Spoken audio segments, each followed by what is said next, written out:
आज के वीडियो में हम आपके लिए भारतवर्ष के कुछ अति प्राचीन और रहस्यमय ग्रंथों का वर्णन लेकर आए हैं, जिन्हें जानकर आपको भी अपने भारतीय होने पर गर्व होगा। वैसे तो आजकल की युवा पीढ़ी प्राचीन भारत के इतिहास और धर्म ग्रंथों को मजाक उड़ाकर, उन्हें बेबुनियादी बताकर खुद को मॉडर्न कहलाना पसंद करती है। हमारी प्राचीन ग्रंथों में जो ज्ञान, जो जानकारी है, उनकी तो किसी को कदर ही नहीं है। दोस्तों, हमें उन ऋषि मुनियों का आभार मानना चाहिए जिन्होंने रहस्यमय ज्ञान को हमारे लिए ग्रंथों में लिपिबद्ध किया और वे हमें ये प्राचीन सभ्यता सौंप कर गए। दोस्तों, एक तरफ जहां हमारे देश के युवा ही अपने ग्रंथों का मजाक बनाते हैं, वहीं दूसरी ओर दुनिया भर के लोगों ने भारत में आकर हमारे ग्रंथों का अध्ययन किया है और अपने ग्रंथों की रचना की है और यहीं से सीखकर उन्होंने कई आविष्कार भी किए हैं। अगर आपको इस बात पर यकीन नहीं है तो उदाहरण के लिए हम आपको आज वो देने वाले हैं। तो चलिए शुरू करते हैं आज का वीडियो। और अगर अभी आपने हमारे चैनल को सब्सक्राइब नहीं किया है तो जल्द ही सब्सक्राइब जरूर कर लें और साथ ही बेल आइकन जरूर दबाएं ताकि आने वाली हर वीडियो का नोटिफिकेशन आप तक पहुंचता रहे। धन्यवाद। विज्ञान भैरव तंत्र। दोस्तों, वैसे तो तंत्र शास्त्र पर सैकड़ों पुस्तकें मिल जाएंगी, लेकिन सबसे महत्वपूर्ण पुस्तक है विज्ञान भैरव तंत्र। यह पुस्तक किसने लिखी है, आज तक एक रहस्य बना हुआ है। कहा जाता है कि यह पुस्तक भगवान शिव और माता पार्वती के संवाद में अस्तित्व में आई थी। इस पुस्तक में भैरव तंत्र यानी पार्वती के द्वारा प्रश्न पूछे जाते हैं और भगवान शिव उसका उत्तर देते हैं। इस पुस्तक में कई रहस्य और गुप्त विद्याओं के संबंध में बताया गया है, जिसे पढ़कर आप हैरान हो जाएंगे। नंबर 2, अष्टाध्यायी सूत्रवृत्ति। पाणिनि द्वारा रचित दुनिया भर की प्रथम भाषा का प्रथम ग्रंथ है, जो 500 वर्ष ईसा पूर्व की है। इस किताब का नाम अष्टाध्याय इसके 8 अध्यायों की वजह से पड़ा है। ऐसा कहा जाता है कि इन योग सूत्रों को समझने के बाद आपको जिस ज्ञान की प्राप्ति होती है वो दुनिया में आपको कहीं भी नहीं मिलेगा।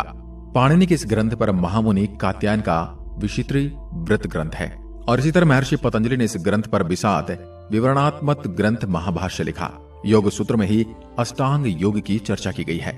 यह अष्टांग योग दुनिया के सभी ग्रंथों और दुनिया के सभी तरफ के दर्शनों का सार है, जिससे मोक्ष की प्राप्ति होती है। नंबर 3, सामुद्रिक शास्त्र। सामुद्रिक शास्त्र भी एक रहस्यमय शास्त्र है जो व्यक्ति के संपूर्ण चरित्र और भविष्य को उजागर करके रख देता है। हस्तरेखा विज्ञान तो सामुद्रिक विद्या की बस एक शाखा मात्र है। सामुद्रिक शास्त्र मुखमंडल तथा संपूर्ण शरीर के अध्ययन की विद्या है। भारत में यह वैदिक काल से ही प्रचलित है। दक्षिण भारत में यह ज्ञान ज्यादा प्रचलित रहा है। इसके जानकार भी दक्षिण भारत में ही पाए जाते हैं।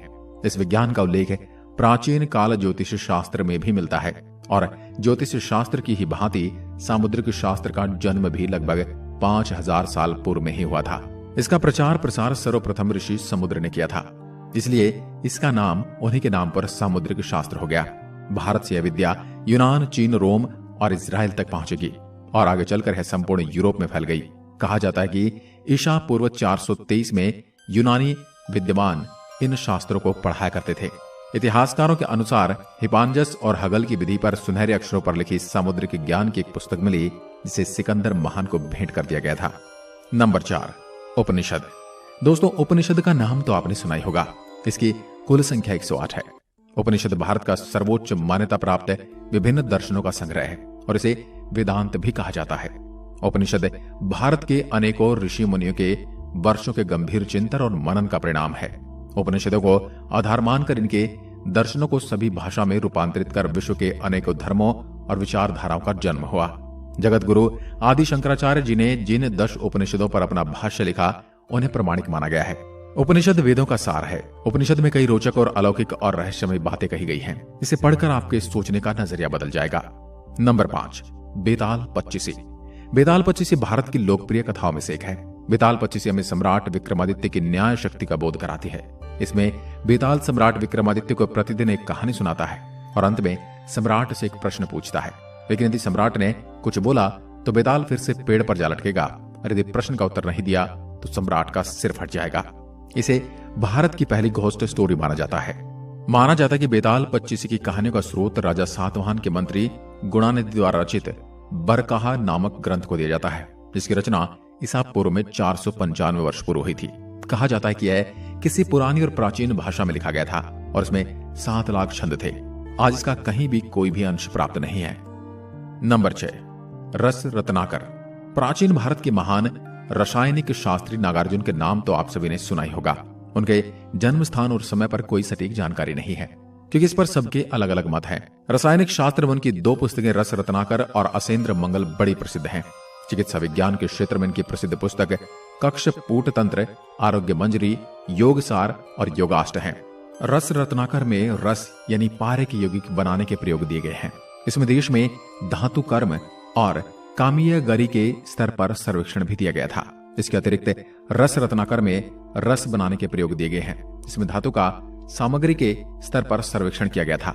इस पुस्तक में चांदी, सोना, टिन और तांबे की कच्ची धातु निकालने और उसे शुद्ध करने के तरीके भी बताए गए हैं और इसमें सोना बनाने की विधि का भी वर्णन है।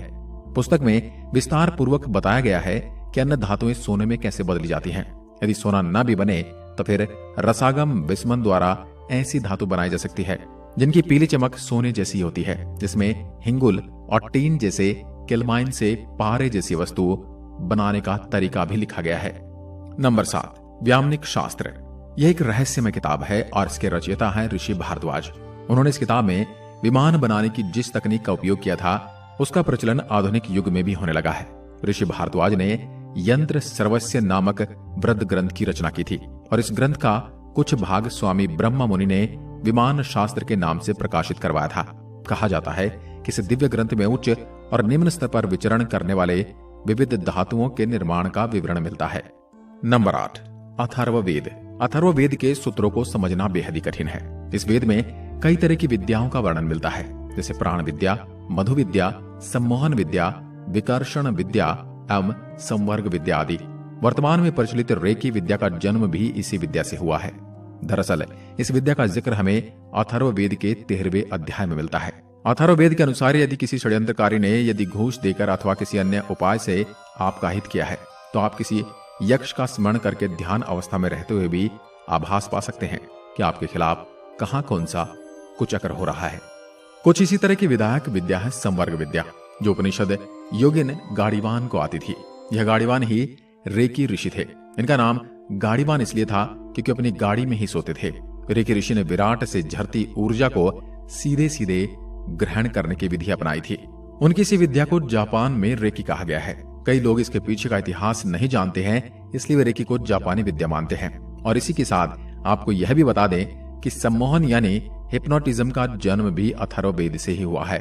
सम्मोहन विद्या को ही प्राण विद्या या त्रिकाल विद्या कहा जाता है। इसे मोहिनी विद्या और वशीकरण विद्या भी कहा जाता है। हमारे ऋषि मुनि सिद्धियां और मोक्ष प्राप्ति के लिए इस विद्या का उपयोग किया करते थे, लेकिन अब यह विद्या गलत लोगों के हाथ में लगी तो उन्होंने काला जादू करना शुरू किया। लोग अपने वश में करने लगे। इस प्रकार अनेकों रहस्यमय ज्ञान से भरा हुआ हमारा इतिहास जो आज भी कहीं किसी न किसी ग्रंथ में छुपा हुआ है। नंबर 10, लाल किताब। कहा जाता कि प्राचीन काल में आकाशवाणी होती थी और उसी आकाशवाणी के जरिए कुछ इस प्रकार के ज्ञान की बातें होती थी जो साधारण मनुष्य की सोच से भी परे है। उस वक्त जो ज्ञानी महात्मा ऋषि मुनि होते थे वे इतने ज्ञानी होते थे कि आकाशवाणी को सुनकर ही उसे याद कर लिया करते थे और एक पीढ़ी से दूसरी पीढ़ी को वह ज्ञान सुनाते थे। और इसी तरह लोगों ने इन सभी रहस्यमय ज्ञान को ग्रंथों के रूप में लिपिबद्ध कर लिया था। साल 1939 ईस्वी में रूपचंद जी ने लिखा है कि उन्हें हिमाचल से एक पांडुलिपि मिली थी जिसका उन्होंने अनुवाद किया था, जो कि ज्योतिष शास्त्र में पारंगत थे। रूपचंद जी जानते थे कि लाल किताब ज्योतिष के पारंपरिक प्राचीन विद्याओं का ग्रंथ है और यह विद्या हिमालय से उत्तरांचल तक फैली हुई है।